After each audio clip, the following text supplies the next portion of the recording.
Hari ini kami masih menghadapi PK, peninjauan kembali KSP Muldoko di Mahkamah Agung.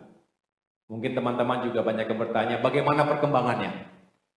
Benar bahwa yang akan diputuskan nanti oleh MA itu akan sangat menentukan, bukan hanya nasib Partai Demokrat, tetapi juga demokrasi di Indonesia. Juga menentukan hidup dan matinya akal sehat dan hati nurani di negeri ini. Izinkan saya menjelaskan. Saat ini akan segera digelar persidangan di MA terkait dengan PK KSP Muldoko tersebut. Secara hukum, paling tidak secara logika hukum yang berlaku di negeri ini, ketika tidak ada novum baru, tidak ada bukti-bukti baru yang bisa diperkarakan, seharusnya tidak ada celah sedikit pun bagi kemenangan PK KSP Muldoko tersebut. Atau sebaliknya, tidak ada celah sedikit pun agar Partai Demokrat yang berdaulat hari ini di bawah kepemimpinan Ketua Umum AHY bisa dikalahkan. Setelah 16 kali selama 2 tahun terakhir ini, kami memenangkan segala persidangan hukum. Kalau kemudian tiba-tiba ada referensi hukum lain yang digunakan, ya sungguh sekali lagi tidak masuk akal dan tidak bisa diterima menggunakan hati nurani kita. Oleh karena itu tentu kami dengan rendah hati tetap memiliki keyakinan bahwa para hakim yang kami muliakan di Mahkamah Agung juga memiliki rasa kebenaran dan keadilan di atas segala-galanya sebelum pada akhirnya memutuskan PK KSP Muldoko ini. Kami yakin beliau-beliau semua juga akan tergerak bahwa pada akhirnya kebenaran dan keadilan itu harus tegak di negeri kita. Walaupun catatan kita semua bukan hanya pemerhati hukum di negeri kita atau keadilan negeri kita.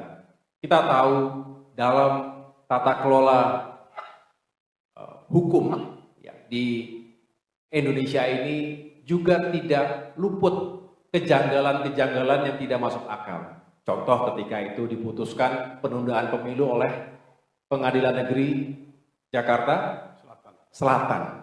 Yang kemudian ya kita punya reaksi, rakyat bereaksi, apa iya setelah ada situasi tertentu kemudian menyatakan bahwa ini harus ditunda pemilunya. Ya, yang begitu-begitu kadang-kadang di luar nalar, ya suka ajaib sendiri, tetapi sebetulnya kita semua rakyat itu paling memiliki common sense, akal sehat. Jadi oleh karena itu harapan kami tetap bahwa proses PK KSP Muldoko ini bisa kembali diletakkan pada hukum yang berlaku, akal sehat, kebenaran dan keadilan. Kami siap menghadapi itu semuanya. Ujung ke ujung, saya sendiri akan memimpin itu semua dengan penuh optimisme dan keyakinan, tetapi seluruh kader Partai Demokrat juga telah siap untuk melakukan yang terbaik, menjaga kedaulatan eksistensi partai kami. Mengapa? Turunannya juga harus kita antisipasi. Jika Demokrat kemudian bisa dirampas begitu saja oleh seseorang yang berada dalam lingkar kekuasaan, lalu apa yang terjadi dengan yang lainnya? Apa karena Demokrat sebagai oposisi? Apa karena Demokrat saat ini sedang serius membangun koalisi perubahan? Ingat, di negeri kita panglimanya adalah hukum, bukan politik. Ketika ada penguasa atau mereka yang berkuasa saat ini menggunakan hukum sebagai instrumen politik, baik dalam konteks obstruction of justice, melindungi mereka yang dianggap satu bagian dengan mereka, dengan penguasa, atau abuse of power, menggunakan kekuasaan sewenang-wenang untuk menghabisi lawan politik dengan cara apapun, termasuk melalui PK KSP Muldoko ini, maka sama saja sesungguhnya penguasa politik telah menggunakan instrumen hukum untuk menghabisi lawan-lawannya. Ini tidak sehat, ini berbahaya, dan ini akan mengusik rasa ketidakadilan kita semuanya. Saya yakin rakyat akan tidak terima dengan yang begini-begini. Mohon maaf saya agak panjang karena ini juga berkaitan. Apabila Demokrat dianggap bisa dirampas begitu saja, sudah bisa dipastikan pemilu akan berlangsung secara tidak fair dan mohon maaf, lagi-lagi yang nanti akan menjadi korbannya adalah rakyat kita semuanya. Demokrat, stay strong. Siap semuanya ya? Ini hanya sebagian kecil, kami punya kader-kader yang juga militan, kader-kader yang cinta dengan partainya, yang mencintai kebenaran dan mencintai keadilan. Memang benar, teman-teman sekalian juga pasti mengikuti. Segala upaya masih terus dilakukan untuk mendegradasi. Dibuatlah framing bahwa nggak akan jalan, nggak akan berlayar koalisi perubahan. Udah pada saatnya akan mati dengan sendirinya. Itu menurut saya sebuah framing yang memang sengaja diluncurkan oleh mereka yang tidak ingin kami berlayar. Padahal faktanya di lapangan, sekali lagi, kalau kita lebih rajin dan lebih bersedia mendengarkan suara rakyat, semakin banyak yang ingin perubahan. Bukan hanya sekedar perubahan ganti presiden, bukan. Pergantian rezim, bukan hanya itu. Kalau itu ya, tadi saya katakan, itulah regularitas dari setiap pemilihan umum 5 tahun sekali. Pergantian akan terjadi dengan sendirinya. Tetapi perubahan dan perbaikan yang mendasar, yang fundamental, tadi saya sudah jelaskan, isu ekonomi kesejahteraan, isu keadilan dan penegakan hukum, serta isu demokrasi dan kebebasan sipil. Itu semua yang harus kita perbaiki, termasuk bagaimana good governance, bagaimana prioritas pada pembangunan sumber daya manusia yang lebih diprioritaskan, dan lain-lain. Jadi, insya Allah, kalau kita semakin solid, semakin segera bisa menyatakan bahwa 3 partai ini siap mengusung pasangan yang juga siap bertempur dalam Pilpres nanti, rasa-rasanya lebih baik, jauh lebih baik. Dan kita bisa bekerja secara lebih giat lagi dan lebih terukur. Ya.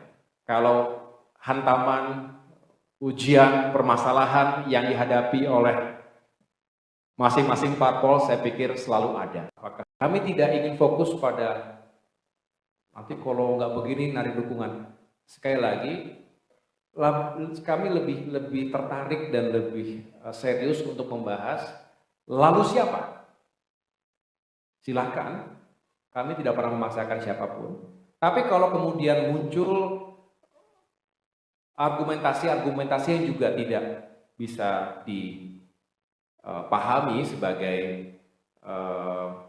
logika politik yang baik, tentu kami punya ruang juga untuk bertanya, memberikan feedback, dan lain sebagainya. Tapi jangan dibayangkan ini seperti kalau enggak begini, begitu, enggak begitu. Ini adalah sebuah proses. Kami punya hak, tapi juga kewajiban untuk mengingatkan, ini sudah bulan Juni. Waktu pemilu tinggal sekian bulan lagi. Kalau kita mau sukses, tadi Indonesia besar, luas, dan penduduknya banyak, maka kita butuh persiapan. Jadi kalau kami menyampaikan timeline, kami mengharapkan ada progres yang lebih berarti. Karena itu kita nggak cukup waktu hanya untuk diskusi tanpa ada progres dan tanpa ada produknya. Oleh karena itu, sekali lagi menjadi hak kami, juga sekaligus kewajiban moral kami untuk mengingatkan diri dan kita semua bahwa ada timeline yang juga harus segera. Bukan karena memaksakan kehendak, bukan karena mendesak tanpa alasan, tapi karena memang jika waktu tidak bisa kita menangkan, inisiatif tidak di tangan kita sendiri, maka kita bisa kehilangan banyak kans untuk sukses dalam pemilu 2024.